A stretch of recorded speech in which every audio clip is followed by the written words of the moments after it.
And ఇప్పుడే line man అనే cinema చూసాము. సినిమా అయితే మంచి మెసేజ్ ఇచ్చారు భయ్య, సూపర్ ఉంది. మనం అమ్మమ్మల కాలంలో కరెంట్ లేనప్పుడు అందరు కలిసి వచ్చి పంచాయతీలాగా చేసుకొని ఇలా మీటింగ్లు పెట్టుకొని దీపాల ముందు మనం చేసుకుంటాము.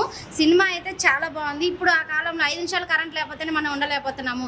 ఆ కాలంలో కరెంట్ లేకుండా పెద్దవాళ్ళు, ముసలోళ్ళు, చిన్నోళ్ళు అందరు బలి ఆడుకునేటోళ్ళు అందరూ వచ్చి కలిసిమెలిసిగా బాగుండేవాళ్ళు. ఇప్పుడు అది కరోనా టైంలో అందరు ఉన్నారు, కానీ ఇప్పుడంటే ఫోన్లు వచ్చినాయి, అప్పుడు ఫోన్లు కూడా ఉండేటివి కాదు. సినిమా మాత్రం చాలా బాగుంది. ఇదంతా ఒక 4 గుడ్ల కోసం తీశారు ఈ సినిమా మాత్రం. ఆ గుడ్లకి ప్రాణం పోయటానికి ఒక హీరో అయితే చాలా బాగా ఒక 1 మంత్ కరెంట్ లేకుండా చేశాడు భయ్య సినిమా అయితే. అది అందరికి జనాలందరికి ఊరందరికి నచ్చింది. దీనిలో మెయిన్ క్యారెక్టర్ దేవుడమ్మ క్యారెక్టర్. ఆమె క్యారెక్టర్ అయితే చాలా బాగుంది. ఆమె 100 ఏళ్ళు బతికింది ఈ సినిమాలో అయితే. ఆమె 100 బర్త్డే చేయడానికి ఇదంతా చేశారు. ఇప్పుడు ఈమె కూడా దేవుడమ్మ గారిని చూసి 100 ఏళ్ళు బతకాలనుకుంటుంది. 100 ఏళ్ళు ఎలా బతకాలన్నది ఈ సినిమా చూస్తే తెలుస్తుంది అన్నట్టు చెప్పు. హీరో గారు చాలా బాగా యాక్ట్ చేశారు ఈ సినిమా. చిన్న సినిమా అయినా కానీ మంచి మెసేజ్ ఇచ్చారు. సినిమా అయితే చాలా బాగుంది. కంపల్సరిగా థియేటర్కి వచ్చి చూడండి. ఈ సినిమా మీ కంపల్సరిగా నచ్చుతుంది. డైరెక్షన్ కూడా సూపర్ ఉంది. హాయ్ బ్రో, ఇప్పుడే లైన్ మ్యాన్ సినిమా చూసాను. సినిమా అయితే నాకు చాలా చాలా బాగా నచ్చింది. నాకు చిన్నప్పటి రోజులు జ్ఞాపకం వచ్చాయి. ఎందుకంటే నా చిన్నప్పుడు కూడా కరెంటు పోగానే అందరం ఒక చోట చేరి చిన్న చిన్న అష్టాచెమ్మని అయ్యని ఆడుకుంటూ ఉండేవాళ్ళం. అలాగే ఇప్పుడు ఈ కాలంలో అసలు అందరూ ఫోన్లకి ఎవరిది గోళ వాళ్ళది అన్నట్టు, ఫోన్లు వచ్చాక ఎవరి గోళ అన్నట్టు బిహేవ్ చేస్తున్నారు.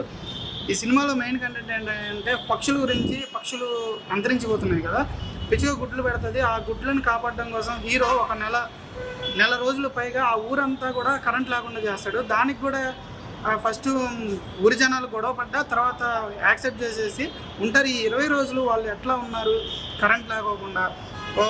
ఇప్పుడు ఒక ఆంటీ గారికి సీరియల్కి అడిక్ట్ అయి ఉంటుంది. ఆ ఆంటీ ఆ 1 రోజులు కరెంట్ లేకపోతే అసలు ఎట్లా ఎంత స్ట్రెయిన్ అయింది, అది కామెడీగా చాలా బాగా చూపించాడు.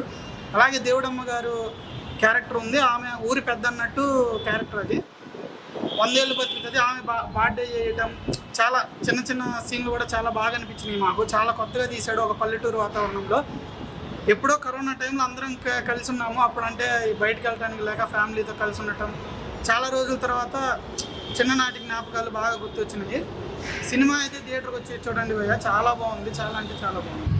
ఇప్పుడే నేను లైన్ మ్యాన్ మూవీ చూశానండి. చాలా అంటే చాలా బాగుంది. ఒక పల్లెటూరుకి సంబంధించిన మూవీ అండి. చిన్ననాటి కాలంలో మనం అమ్మమ్మ వాళ్ళ ఇంట్లో ఉంటాము కదా కరెంటు లేకుండా, దానికి సంబంధించింది. ఈ మూవీలో దేవుడమ్మ క్యారెక్టర్ చాలా బాగుందండి. 4 గుడ్ల కోసం వాటికి ప్రాణం పోయినందుకు ఆ మూవీ తీశారండి. చాలా అంటే చాలా బాగుంది. చిన్నలు పెద్దలు అందరూ కలిసి చూడాల్సిన మూవీ అండి. మన కరోనా టైంలో మనం అందరం కలిసి ఎలా ఉన్నామో, మన చిన్ననాటి కాలంలో కరెంటు లేకపోతే అప్పుడు ఉంటాం కదా, అలాగే ఉంది.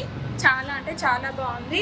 లైన్ మ్యాన్ అనే సినిమా చూసిన చాలా బాగుంది. ఒక జీవికి ఎంత ఇంపార్టెన్స్ ఇచ్చారు అనేది చాలా అద్భుతంగా చూపించారు. నిజంగా ఒక సినిమాలో ఒక కరెంట్ స్తంభం ఉంటుంది. ఆ ట్రాన్స్ఫార్మర్ మీద ఒక గుడ్లు ఉంటాయి, ఎగ్స్. ఆ ఎగ్స్ ఎక్కడ అది ఆన్ చేస్తే ఎగ్స్ పలిగిపోయి ఒక జీవి అనే ప్రాణం అనేది పోతుంది అనే దాని గురించి అయితే ఎక్సలెంట్గా చూపించారు. చాలా బాగుంది సినిమా అయితే. గతంలో చూసుకుంటే మన తాతలు ముత్తాతలకు ఉన్నప్పుడు అప్పుడు కరెంటు కానీ ఎలాంటివి లేకుండా ఒక దీపం లైట్ కింద బతికే వాళ్ళు, దీపం కింద అరుగుల పైన కూర్చొని మాట్లాడుకుని ఆ పాత రోజులన్నీ ఈ సినిమా చూసినాక గుర్తుకొచ్చినాయ్యా. చాలా బాగుంది సినిమా మాత్రం. ఇప్పుడే లైన్ మ్యాన్ సినిమా చూసాను. సినిమా అయితే చాలా చాలా బాగుంది. ఒక 30-40 సంవత్సరాలు వెనక్కి వెళ్తాం అనమాట. ఆ రోజుల్లో కరెంట్ లేనప్పుడు, ఫోన్ లేనప్పుడు ఎలా ఉన్నారో జనాలు, అదే బంధాలు, పిల్లలతో గడపడం కానీ, పెద్దలతో గడపడం కానీ, ఆ చెట్ల కింద కూర్చోవడం కానీ చాలా చాలా నీట్గా ఉంటుంది అన్న. చాలా ఒక విలేజ్ బ్యాక్గ్రౌండ్లో వచ్చిన మంచి స్టోరీ అనమాట. హీరో గారి పర్ఫార్మెన్స్ కానీ ఒక లైన్ మ్యాన్గా తన చేసే పని అయితే చాలా అంటే చాలా బాగుంది. ఒక జీవి కోసం ఎవరిదైనా ప్రాణమే, మనుషులదైన ప్రాణమే, పక్షులదైన ప్రాణమే. ఒక పక్షి ప్రాణాల కోసం చాలా మంచి స్టోరీతో వచ్చారు. బ్యాక్గ్రౌండ్ మ్యూజిక్ కానీ, ఆ సాంగ్స్ కానీ, ఆ లాస్ట్లో క్లైమాక్స్ కానీ చాలా అంటే చాలా కొత్తగా ఉంటుంది. మీరు అందరూ చూడాల్సిన సినిమా అనమాట లైన్ మ్యాన్.